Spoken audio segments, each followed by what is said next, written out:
आजचा या नवीन वर्षातील माझा पहिलाच व्हिडिओ आहे। तर जे कोणी या व्हिडिओ पाहणारे नवीन असतील ना त्यांनी माझ्या चॅनलला सबस्क्राइब करा आणि व्हिडिओ आवडला तर लाईक मात्र नक्की करा। तर चला छानशी देवपूजा केली आणि मग सगळी घरातली कामं आवरली, जेवण वगैरे केलं आणि देव एका ताटामध्ये घेतले, देवाच्या तामणामध्ये रुमाल घेतला त्याच्यावरती टाकायला आणि मग आमचा प्रवास सुरू झालेला आहे दावडी निमगावच्या दिशेने। तर 3 वर्ष झाले हा आमचा रेग्युलर आता नियमच झालाय। 1 जानेवारीला आम्ही खंडोबाला जातो, कारण बाहेर कुठेतरी जाता येत नाही आणि तसं पण आम्ही जात नाही। नवीन वर्षाची सुरुवात आमची एकतर घरूनच व्हायची, पण 3 वर्षापासून या कुलदैवताच्या दर्शनाने म्हणजे आम्ही नियमच केलाय की नवीन वर्षाच्या दिवशी ना, नवीन वर्ष चालू होतं त्या दिवशी आपल्या खंडोबाला जायचं, कारण बाहेर कुठं जाता येत नाही आणि जात पण नाही।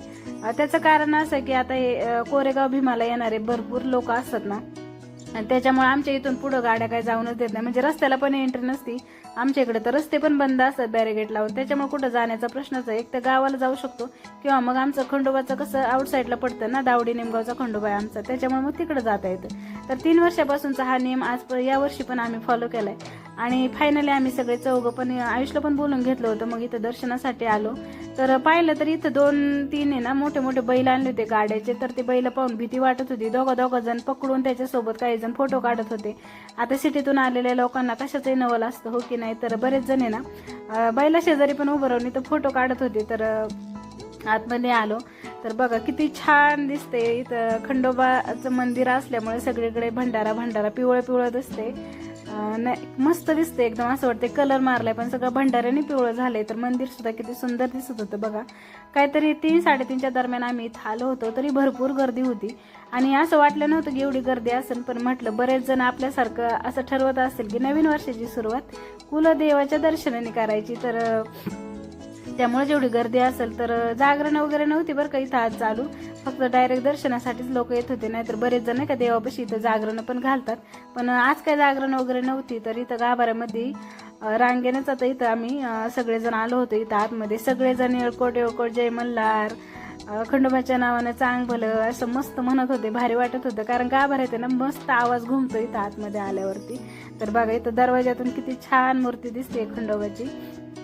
तर हा सासरचा खंडोबा दावडीत निमगावचा आणि माहेरचा जेजुरीचा खंडोबा आहे माझ्या। तर सार्थक, मी, आयुष आणि आम्ही इथं गाभाऱ्यामध्ये एंट्री केली। तसं तर फोटो काढायला अलाउड नाहीये, पण मी असं नाही का म्हणजे गपचूपच असा थोडासा व्हिडिओ काढला होता। तर इथं आम्ही दोघांनी जोडीने दर्शन घेतलं। इथं म्हणजे नाही का खंडोबाचे पावलं ठेवलेली आहेत, तिथं पाया पडलं ना डोक्याला भंडारा लावायची गरज नाही।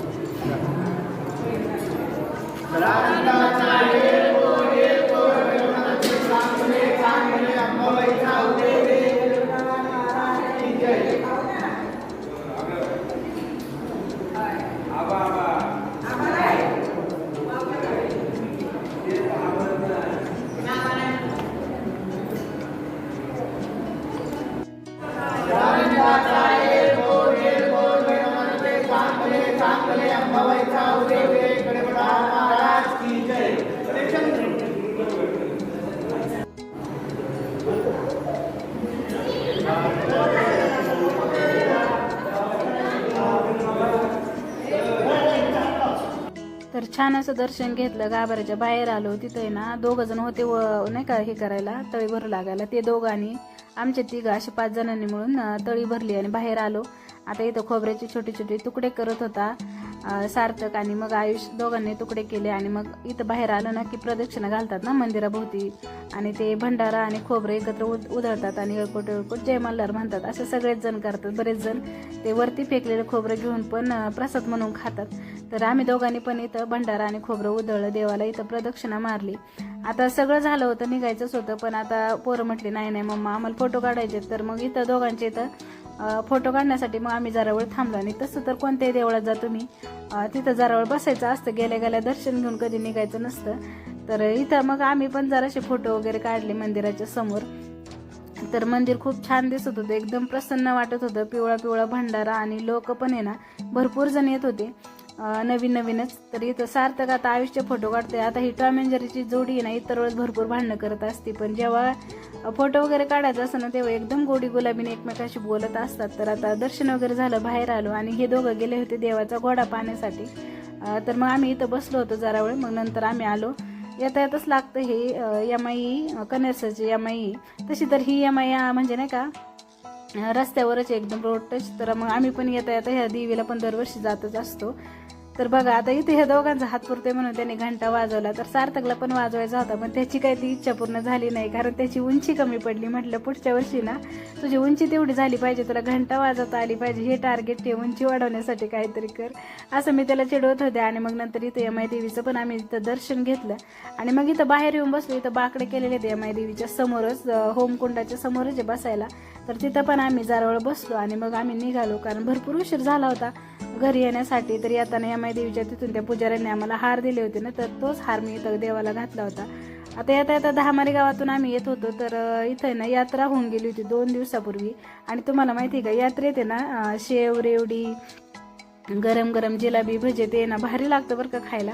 तर भूक लागली होती आम्हाला तसं, तर बाहेरच जेवायचं होतं, पण हे म्हटले नाही आपण आज इथं जाऊन बघू, कारण इथं बसायला वगैरे सोय होती आणि गरम गरम देत होते ते. मग आम्ही इथं भजे, जिलाबी, थोडीशी गोडी शेव असं बरंच काय काय घेतलं आणि मग इथं गरम गरम आम्ही भजे आणि जिलाबी खाल्ली. भारी लागली. तशी तर जिलाबी मला अजिबात आवडत नाही, पण इथली छान होती, एकदम गरम गरम होती. कलर वगैरे काय टाकला नव्हता त्यांनी. फेमस जिलाबी बरेच जण म्हणतात इथली, म्हणजे त्या दादांची. तर मी मगाशी बोर्ड दाखवलं ना तुम्हाला, तर त्या रोहित जिलेबीवाले का असं काही नाव आहे त्यांचं. तर फेमस आहे म्हणून मग आम्ही ती ट्राय केली, छान वाटलं. बऱ्याच वेळ आता बसल्यावर बरं वाटलं, कारण उन्हात फिरायला गेलो ना की असं सावलीला आलं की बरं वाटतं. तर इथं आम्ही चौघांनी मस्त गप्पा मारत मारत जिलाबी, पकोडे वगैरे सगळं एन्जॉय केलं आणि मग आम्ही निघालो घरी यायला. चला मग भेटूयात नेक्स्ट व्हिडिओमध्ये, तोपर्यंत बाय.